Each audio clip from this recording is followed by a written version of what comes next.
नमस्कार विद्यार्थी मित्रांनो, आज आपण या व्हिडिओमध्ये बालमानसशास्त्र व अध्यापनशास्त्र TET 2021 मध्ये आलेले क्वेश्चन्स पाहणार आहोत. बघा, पहिला प्रश्न काय दिलाय? अध्ययनार्थाच्या कल्पना आविष्काराची संधी उपलब्ध करून देण्यासाठी शिक्षकांनी खालीलपैकी कोणते उपक्रम राबवावे?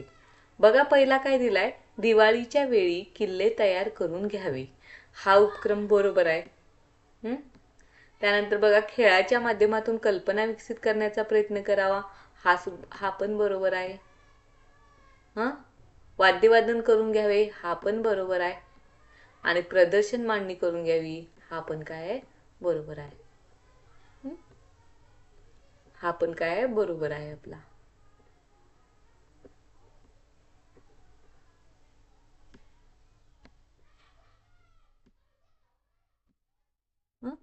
तर आपलं ही चारही उपक्रम आपण राबवलं पाहिजे. म्हणजे शिक्षक या नात्याने चारही उपक्रम आपण जर राबवले तर मग विद्यार्थ्यांचा अध्ययनार्थांचा काय होणार? कल्पना आविष्काराला संधी भेटणार आहे. म्हणजेच अ ब क ड हे सर्व बरोबर आहेत. म्हणजे आपला पर्याय क्रमांक काय येणार? 4 येणार. बघा, पर्याय क्रमांक 4 मध्ये काय दिले? अ ब क ड सर्व. म्हणजे आपलं उत्तर काय येणार? अ ब क ड सर्व. आता बघा, मन यांच्या मते पूर्वानुभवाच्या विविध अंगांची मनातल्या मनात जुळवाजुळव करणे म्हणजे डॅश डॅश वे. म्हणजे काय येणार? मन यांच्या मते पूर्वानुभव, आपल्या अनुभवांच्या विविध अंगांची मनातल्या मनात जुळवाजुळव करणे म्हणजेच काय येणार? विचार. काय येणार? विचार. बघा, स्मरण, बुद्धी, प्रेरणा हे सुद्धा मानसशास्त्रामधली संकल्पना आहेत. या संकल्पनेत तुम्ही काय करा? व्याख्यान पाठ करा. कारण जर तुम्ही म्हणजे या व्याख्यांवरती आपल्याला 1-2 क्वेश्चन विचारलेच जातात. त्यामुळं 1-2 मानसशास्त्रांचं काय करा? तुम्ही व्याख्या पाठ करून ठेवा. आता बघा, 63 नंबरचा क्वेश्चन काय आहे? 2 घटना एकामागोमाग घडल्या तर त्यामध्ये कार्यकारण संबंध जोडण्याचा प्रयत्न केला जातो. आता उदाहरणार्थ, परीक्षेला जाताना मांजर आडवे जाणे हे परीक्षेत नापास होण्याचे कारण ठरले जाते. हे खालीलपैकी विचार प्रक्रियेतील कोणत्या अडथळ्यामुळे होते? बघा, 2 घटना एकामागोमाग घडल्या तर त्यामध्ये कार्यकारण संबंध जोडण्याचा प्रयत्न केला जातो. उदाहरणार्थ, परीक्षेला जाताना मांजर आडवं, म्हणजे परीक्षेला जाताना मांजर आडवं गेला, त्यामुळे काय झालं? परीक्षेत नापास झालं. परीक्षेत नापास होण्याला मांजर आडवं जाण्याचा काय संबंध आहे का? नाही तिथं संबंध. म्हणजे काही एखाद्या घटनेचा दुसऱ्या घटनेशी संबंध नसतानाही आपण तिथं कारण जोडलं जातो, त्याला म्हणायचं काकतालीय न्याय. म्हणजे आपलं उत्तर काय येणार? काकतालीय न्याय. कोणता येणार?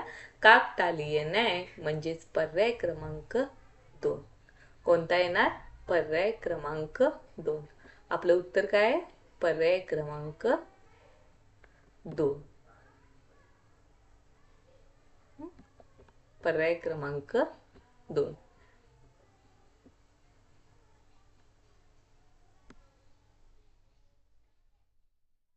काकतालीय न्याय. आता मग त्याचप्रमाणे प्रतिकूल ग्रह म्हणजे काय? तर प्रतिकूल ग्रह म्हणजे आपण एखाद्याबद्दल पूर्वग्रह मनात धरतो आणि तसाच विचार करतो, त्याला म्हणायचं प्रतिकूल ग्रह.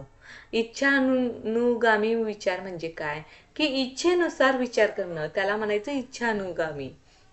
आणि निरीक्षणातील दोष म्हणजे एखादी घटना जर आपल्याला आवडत नसेल तर त्याचं निरीक्षणच आपण मुळात करत नाही आणि निरीक्षण न करता आपण तो विचार मांडतो, त्याला म्हणायचं निरीक्षणातील दोष. ओके. आता धारणेबाबत 64वा क्वेश्चन काय बघा? धारणेबाबत खालीलपैकी कोणते वैशिष्ट्य योग्य आहे? पाठोपाठ कविता पाठ केल्यास धारणेवर परिणाम होत नाही. धारणेवर परिणाम होत नाही. हा नकारात्मक आहे. म्हणजे हा काय आहे? चुकीचा आहे. काय आहे तो? चुकीचा आहे. काय? हा चुकीचा आहे. आता बघा, धारणा बोधावस्थेत असेल तर आपल्याला चटकन आठवते. जर बोधावस्थेत असेल तर चटकन आठवते. म्हणजे हा दुसरा काय आहे? बरोबर आहे. धारणा उपबोधात अवस्थेत असेल तर चटकन आठवते, हे सुद्धा नकारात्मक आहे.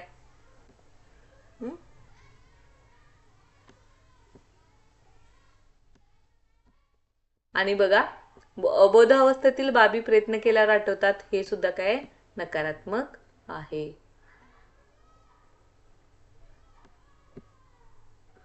म्हणजेच आपल्याला आपला पर्याय क्रमांक कोणता बरोबर आला? पर्याय क्रमांक 2.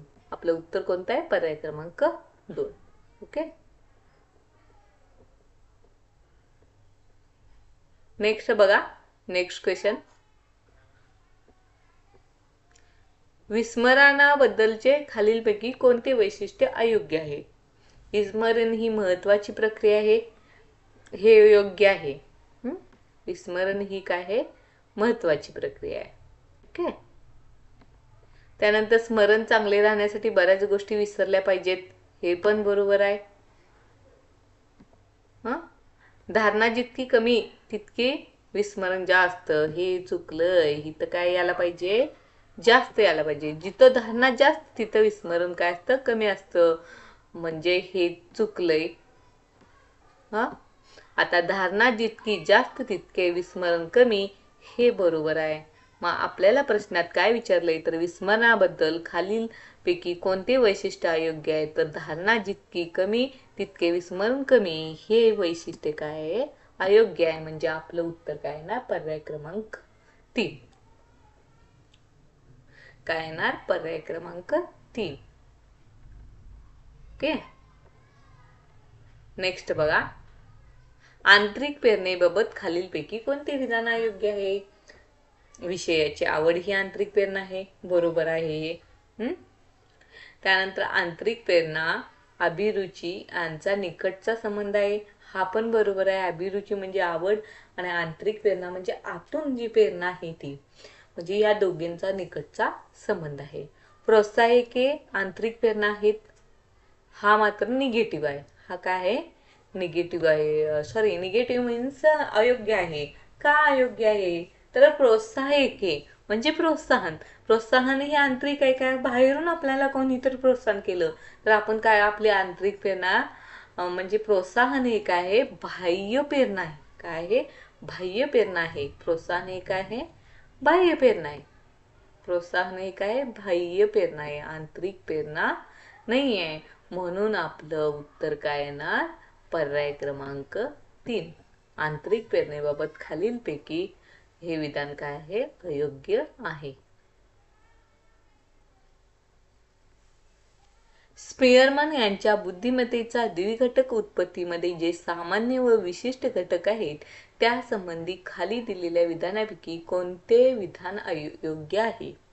आता बघा, मगाशी आपण जे बघितलं तिथं काय येणार? सगळं योग्य म्हणजे अयोग्य विचारलेलं होतं. आता मात्र आपल्याला योग्य विचारले. प्रत्येक व्यक्तीमध्ये सामान्य घटक मोठा असतो, बरोबर आहे. हे विधान काय आहे? बरोबर आहे. ओके.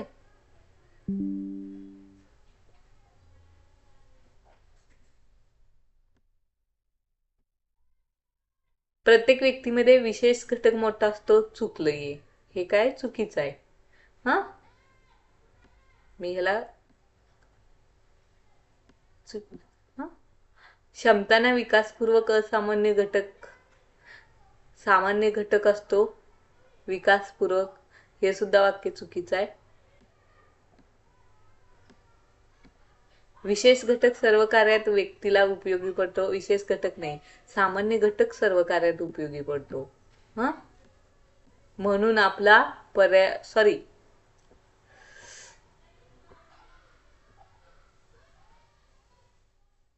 बरोबर आहे. आपला पर्याय क्रमांक काय? 1 हा काय आहे? बरोबर आहे. प्रत्येक व्यक्तीमध्ये सामान्य घटक काय असतो? मोठा असतो. ओके. नेक्स्ट, स्वतःच्या व इतरांच्या भावनांवर नियंत्रण ठेवणे, नियमन करण्याची क्षमता आणि विचार व कृती यांच्या मार्गदर्शनासाठी भावनांचा उपयोग करण्याची क्षमता म्हणजे भावनिक बुद्धिमत्ता होय. ही व्याख्या खालीलपैकी कोणत्या मानसशास्त्रज्ञाने मांडली? तर ही व्याख्या पीटर सॅलो यांनी काय मांडलेली आहे? ही व्याख्या मांडलेली आहे. तर अल्फ्रेड बिने, डेव्हिड वेसलर, हॉवर्ड गार्डनर यांचं तुम्ही काय करायचं आहे? व्याख्या पाठ करायची आहे.